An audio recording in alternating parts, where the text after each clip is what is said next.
Okay, this is entitled Finding God Among the Chaos, Midrash, Rabbah, Parshat Lecha. Of course, we know that Tisha B'Av is about not only the destruction of the first and second temple, but of many, many tragedies that happened. And I'm trying to connect that back with something that happened to Avram. In fact, I have to apologize. I could be ruining a famous story that you have been told as a kid about Avram. And that story goes as follows. There was a great castle that was lit up at night. It was huge and intricate, and Avram was looking at it, and he realized that there must be only one power behind all this, somebody who commissioned it, someone who was built for, and someone who was running the whole place. And therefore, he extrapolated that there's only one God in our big, immense world that we live in. It's got to be only also one power running it, one prime mover, and that is a story we all grew up on.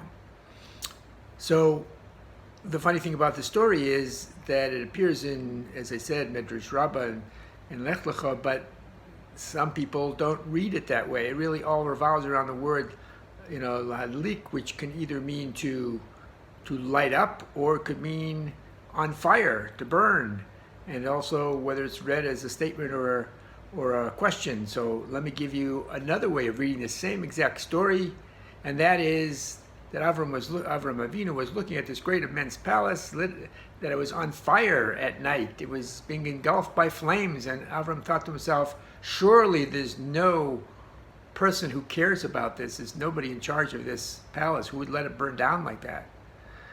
So just like in the first story, God introduced himself to Avraham after he used his intuition to figure out that there is a God. So in this version, God introduced himself to Avram to tell him, yes, there is someone. I do own this palace. There is someone running the world.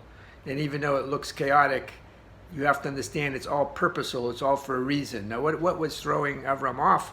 Of course, the state of the world was in havoc. As you know, there was the Tower of Babel, where they actually thought they wanted to prevent another episode of the flood.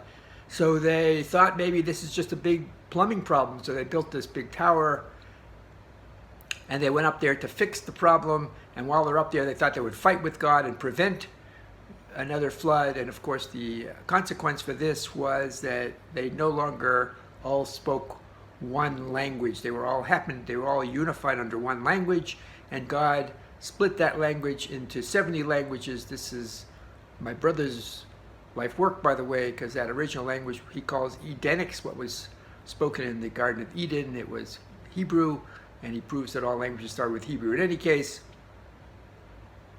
so once they split up into different languages, people started to fight with each other. They couldn't understand each other. They wanted to live among those who spoke the same language. They were all moving in the Dora Flugga. They were all moving to different parts of the world to take up residency with those who spoke the same language. So it's that kind of chaos that Avram was trying to make sense of.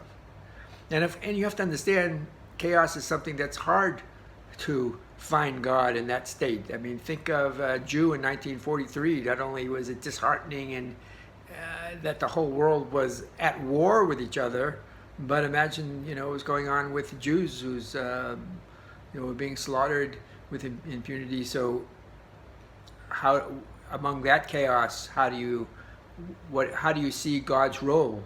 And now if you have a religious perspective and you read the Torah, especially the Tochacha, which is, these dire warnings of consequences that would happen to us, so you might say, wow, that sounds just like what appears twice in the Torah. But if you didn't have that religious perspective, very difficult. And it's very reminiscent of, when they went to the great writer of Holocaust books, Elie Wiesel, and they said, where was God in the Holocaust? And he said, where was man?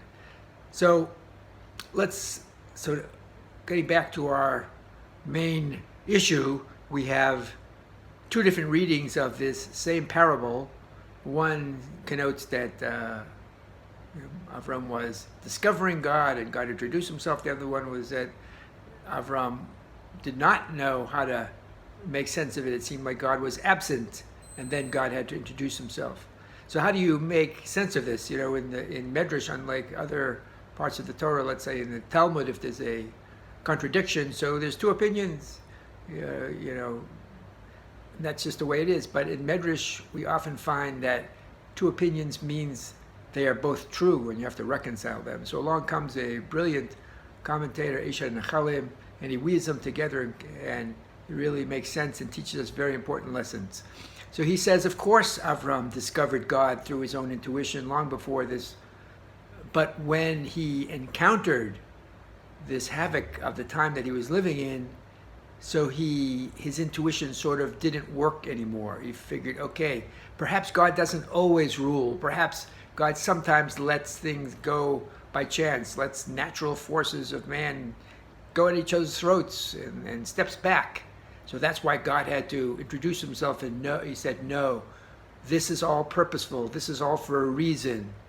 What looks like chaos is really order and purposeful, because there are consequences here, and justice has to be served, and that's what the process you're looking at, that justice is going to prevail over the way people acted toward one another. Now, of course, we can take that same idea, and I think that's what Tisha B'Av teaches us, and that's the relationship I'd like to make between the story and Tisha B'Av, because in Tisha B'Av also we're trying to grapple with huge calamities in Jewish history, and how do you make sense of it? And I think the answer is the same.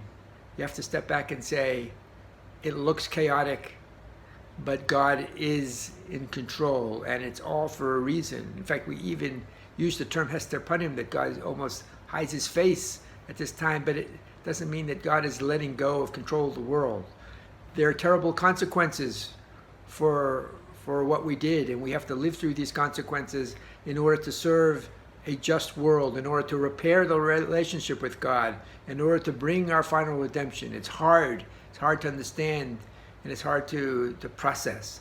But even when you see these calamities, it is taking us towards something better, because the consequences are playing out and the relationship is being repaired. So that's how I believe that the story of Avraham helps us understand the role of Tisha B'Av. Have a great Shabbat.